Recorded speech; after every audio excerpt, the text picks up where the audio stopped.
Pelé é considerado o melhor futebolista de todo o tempo, estava de visita na Barcelona e aproveitar para mirar a Barca contra Valladolid, que termina 4-1 para Barcelona. Pelé pensa que muito agradecido na Barcelona para sua hospitalidade e está uma sensação para estar na capital de futebol. E ele aproveitava para felicitar Neymar para seu bom jogo em Camp Nou. O campeonato de futebol Divisão de Honor continua a fim de semana com 5 partidos.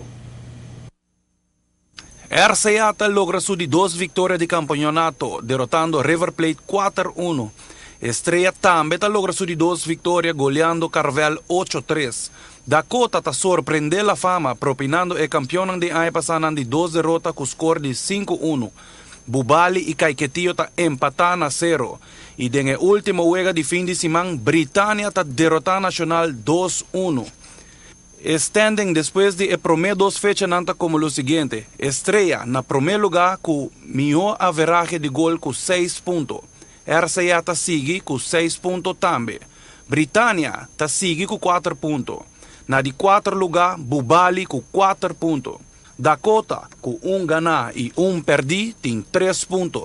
Caiquetillo tem 2 empates bom para 2 pontos. River Plate tem 1 ponto, produto de 1 empate.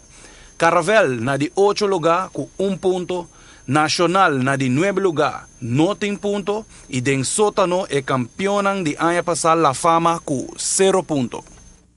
Se nós miramos o campeonato, a começar com de uma forma um pouco diferente. Nacional com luz, van de boca sem nada, tem nenhum ponto. La Fama campeão de ano passado não tem ponto tampouco, coisa tampouco provar. Sim, seguro que sim. E não é muito torno, que depende da temporada. Boa temporada é boa temporada, mas bom mês começa planeia para o seguinte. Sim. Você é campeão ano passado, você pode vir mesmo. Você está perdendo, vai virar campeão e vai perder o documento. Tem um gol malo. Aí que tem deporte estranho, você está todo time aqui na local e internacional. Estamos Steelers aí.